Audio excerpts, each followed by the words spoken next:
For many of us internationals, sending letters is a brand new thing we need to get used to.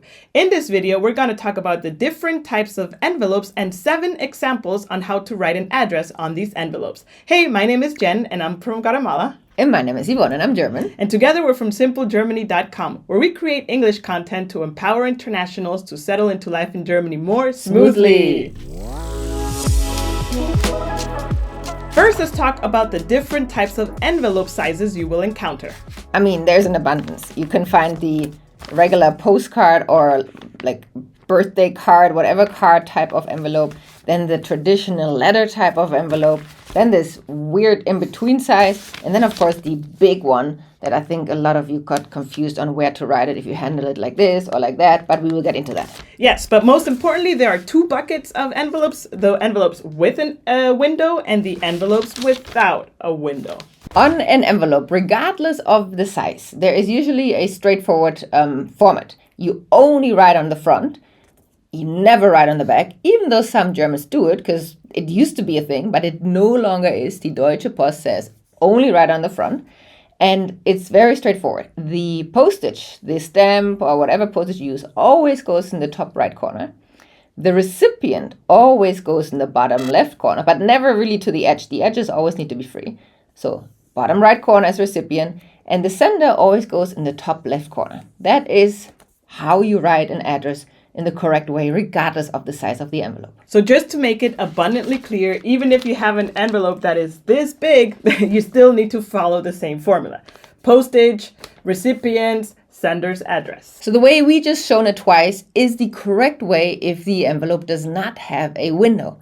If it has a window, don't ask me why. I understand why it's confusing, because it's the opposite way. The window with the recipient is on the left side, which is super confusing because we just told you the correct way is to put the recipient on the right side. We are not going to explain why. That's just how it is. So if you do have a window, you can either try to print the address on the letter inside, which is always an art, unless you're in an office where you have templates and stuff.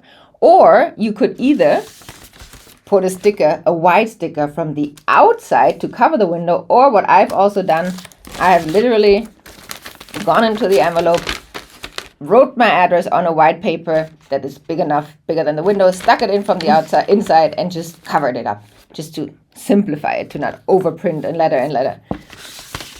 If you have this big size and it has a window, yes, it always gets sent this way, it always gets addressed this way. But if you don't have a window, you can totally use it that way. Don't get confused. Both options are viable, but the easier one is to stick to recipient, bottom right, sender, top left, stamp always top right.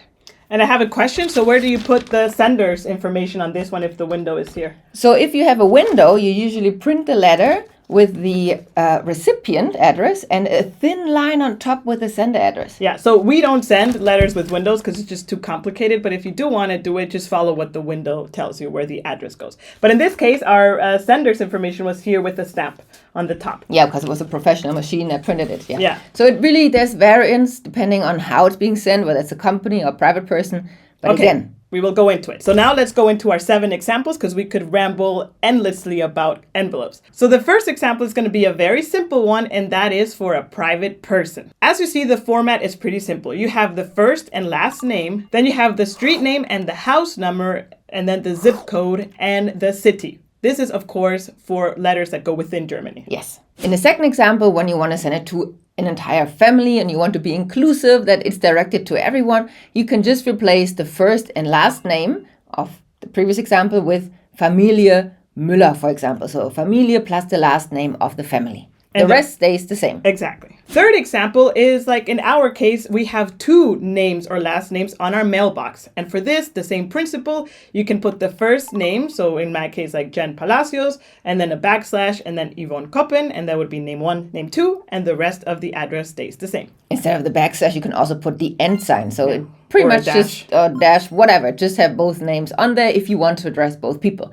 If you only write one name on there, it still arrives to the household. So it really depends on how specific you want to be. Now, in case that you're living somewhere or you're sending a letter to someone who is not permanently living there, or you know the letter no, not the letter, the last name is not on the mailbox. In that case, you should always put the name that is on the mailbox first. So in our example, Cristina Lopez, and then put the name of the person who's the actual recipient underneath it, starting with a C/O, which stands for care of, and that is known to be the recipient. The rest of the address in terms of street, house number, zip code, and city stays the same. It's always the German format. Now, if you're addressing a letter to a company, or more specifically, a person working at a company, then you can first start with the name of the company, and this example is Smile GmbH.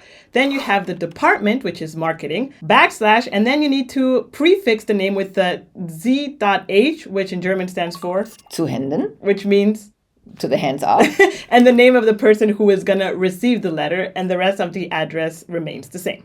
Now, if you want to or need to send a letter to a company, but their letter address is a PO box. So oftentimes companies have their full address, but then they actually have a PO box, which means letters should be sent to that PO box. In German, it's called Postfach. There, you also start with sending or writing the name of the company, so Smile GmbH. However, you don't write the street. You go straight to Postfach plus the number of the Postfach and the zip code and city. So you skip the whole street house number thing. Now, if you want to send a letter internationally from Germany, you pretty much follow the same rules. But the difference now is that you will need to write the address, how the address is written in the country that you're sending the letter to.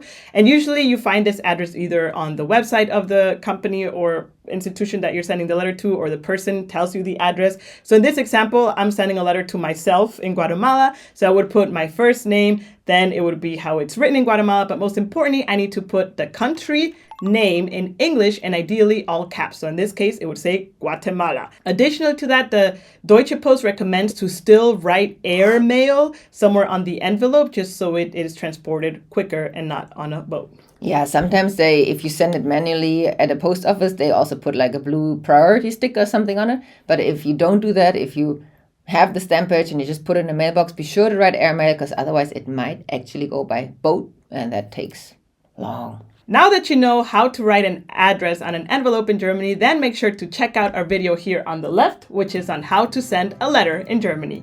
Until next time, tschüss!